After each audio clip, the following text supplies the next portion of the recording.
ঠাকুরনগর ঠাকুরবাড়ি আমরণ অনশন শুরু হতে চলে কাল থেকে, আর তার প্রক্রিয়া রীতিমতন শুরু হয়ে গেছে। আজ সারাদিন ধরে সুন্দর লাইট ঝকমকে, আর এবং তার সাথে সাথে রয়েছে কালকে রাস।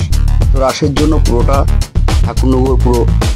ঠাকুরনগর ঠাকুরবাড়ি পুরো সাজিয়ে উঠেছে বা সাজিয়ে তোলা হয়েছে। কিন্তু এর মধ্যে রয়েছে আমরণ অনশন, যাতে কিনা মানুষ যতক্ষণ সিএএ বা এসআইআর যে সমস্যাগুলো রয়েছে, এই সমস্যার সমাধান যদি না হয়, যতদিন সমস্যা না হবে বা কোনো প্রক্রিয়া থেকে কারো উপর থেকে কথাবার্তা বা কিছু না হবে, ততদিন ধরে তারা অনশন চালিয়ে যাবে। এই আন্দোলন কতদিন বা কতক্ষণ চলবে এটা আমরা কেউ জানি না। যাই হোক, এর মধ্যে কিন্তু মমতা ব্যানার্জি রাজপথে নেমে পড়েছেন তিনি, এবং তার সাথে সাথে শুরু হয়েছে 4 তারিখ থেকে, আর শুরু হয়েছে তার সাথে বিএলও বাড়ি বাড়ি গিয়ে ফর্ম জমা দেওয়া। এই নিয়ে জল্পনা কল্পনার মধ্যে দিয়ে ঠাকুরনগর ঠাকুরবাড়িতে কাল থেকে শুরু হচ্ছে আমরণ অনশন এবং সাথে রয়েছে রাস। এই দুটো মিলিয়ে ঠাকুরনগর ঠাকুরবাড়ি একটা বিরাট সাজসজ্জায় উঠেছে ঠাকুরনগর ঠাকুরবাড়ি। তো যার জন্য আপনার আগের দিন দেখাচ্ছি আমি, ভিডিওটা দেখুন কিভাবে সেজে উঠছে বা কেমনভাবে কি করছে। তো তাই ভিডিওটা আপনার দেখালাম, যেহেতু সবাই আপনারা জানেন আমাদের বাড়ি ঠাকুরনগর ঠাকুরবাড়ির কাছে। সেক্ষেত্রে আমরা সবাই এটা জানা আছে, আমরা কমেডি ভিডিও করি। তো ঠাকুরনগর ঠাকুরবাড়ির পাশাপাশি অবশ্যই থাকি এবং কিভাবে কি হচ্ছে সেটা সবসময় আমরা জানিয়ে থাকি, এবং ঠাকুরনগর ঠাকুরবাড়ির সৌন্দর্যতা এবং ঠাকুরনগর ঠাকুরবাড়ির কি কার্যকলাপ চলছে বা কি ধরনের তারা কার্যকলাপ নিয়ে এগিয়ে যাচ্ছে। যেহেতু আমরা সবাই জানি ঠাকুরনগর ঠাকুরবাড়ির এক পক্ষ রয়েছে মমতা ঠাকুর, তিনি হচ্ছেন টিএমসির, আর এখানে শান্তনু ঠাকুর আর সুব্রত ঠাকুর, এনারা হচ্ছে বিজেপির পক্ষ থেকে। তো সেক্ষেত্রে বাড়িতে দুটো পরিবারের মধ্যে একটা বিবাদ নেই, তার মধ্যে আবার আছে।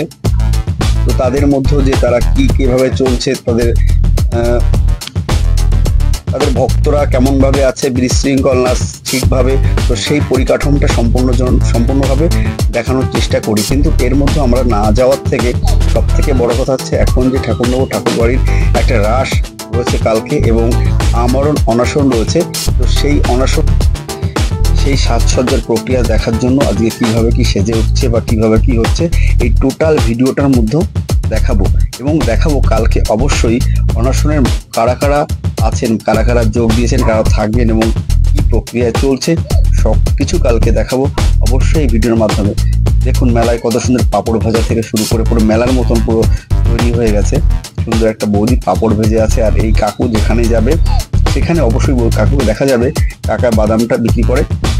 তো যাই হোক, এটা আমার মূল উদ্দেশ্য না, মূল উদ্দেশ্য ঠাকুরনগর ঠাকুরবাড়ির যে সিএএ বা এসআইআর যে প্রবলেম নিয়ে মানুষ সব দলে দলে ছুটছেন ঠাকুরবাড়িতে, তাদের সেই সমস্যার সমাধান কতটা হাল হয় বা কিভাবে কি এগোয়, আর তার যে অনশনের যে প্রক্রিয়া কালকে কিভাবে হবে বা কিভাবে তারা চাইছে, বা কেন্দ্রীয় মন্ত্রী, কেন্দ্রীয় সরকার তারা কি পদক্ষেপ নেন সেটাই দেখবার, এবং সেই দেখার পাশাপাশি আমি টোটাল আপনার সবকিছু ভিডিওর মাধ্যমে জানাবো। তো এক এক করে দেখতে থাকুন, আর ভিডিও দিয়ে ভালো লাগে লাইক শেয়ার সাবস্ক্রাইব অবশ্যই করছেন, কারণ আপনাদের একটা লাইক শেয়ার সাবস্ক্রাইবে আমরা অনেক এগিয়ে যাব। কারণ আমরা এই ভিডিওগুলো অবশ্যই আপনাদের ভালো লাগার জন্যই আমরা করে থাকি। আর ভালো থাকবেন।